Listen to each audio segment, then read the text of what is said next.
Hello mga kalasa, welcome sa Lutong Bisdak. So for today's video ay gagawa tayo ng mango graham.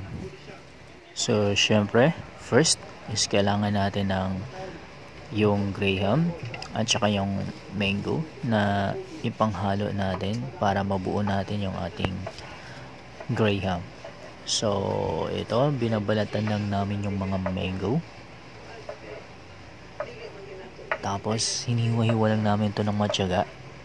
So bali mga 5 pirasong mangga yung ating ginamit dito guys. At pawang matatamis yung ating mangga. So sakto para malalasahan talaga natin yung sulit na pagkakagawa ng graham. At pagkatapos ay i-prepare lang natin yung ating condensed milk at saka yung Alaska all-purpose cream. So ilagay lang natin ito sa blender.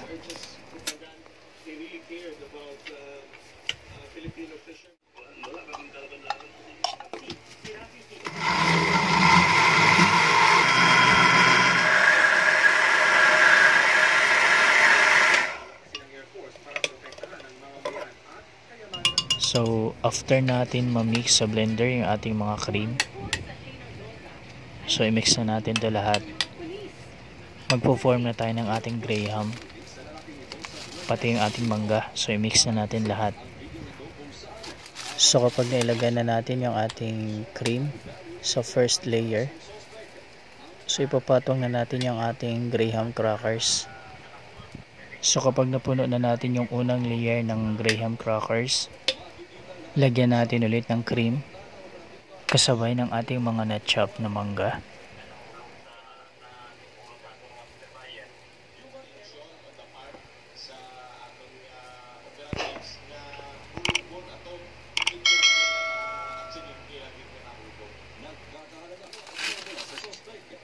So ganun lang ulit kapag napuno na natin yung pangalawang layer at may patong na natin ulit ng lahat ng ating mga crackers. Lagyan ulit natin ng mga cream hanggang sa matapos natin ito lahat.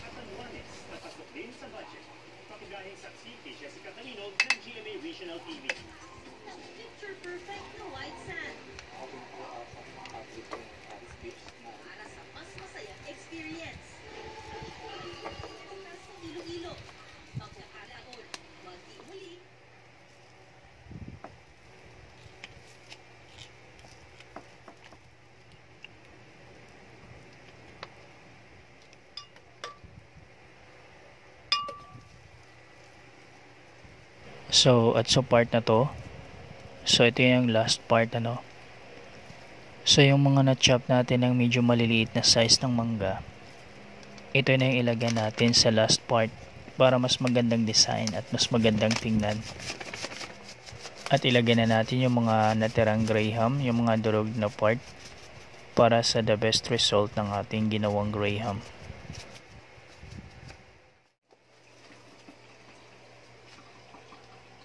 So okay, natapos na natin gawin. So pagkatapos, i-wrap lang natin ito sa plastic wrap. At pagkatapos, ilagay na natin ito sa freezer.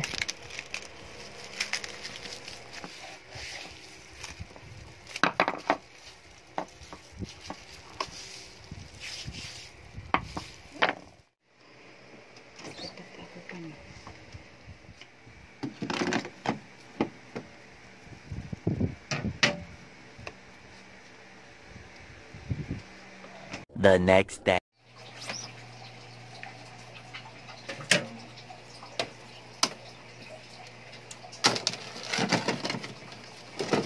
Okay, kunin na natin. So ready na tayong kumain. So okay na, tumigas na yung ating graham. So perfect na ito. So i-serve na natin at ready na tayong kumain. So natatakam na ako guys. So tara, samahan nyo kami at kumain na tayo.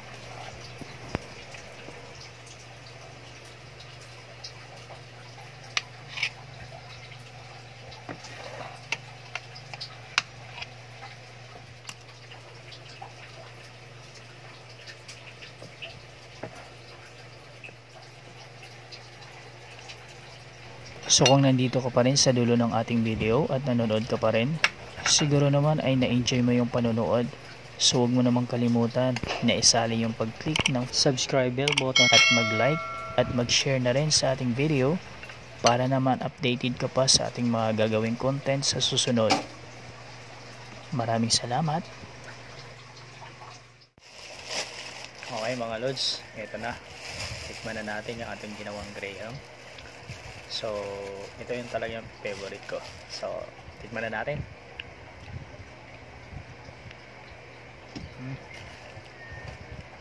Sobrang sarap talaga.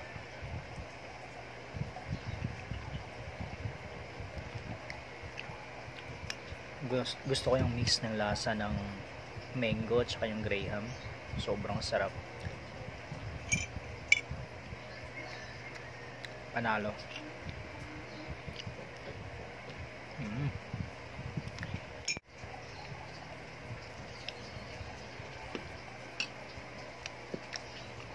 Takaw ko sa ganito guys.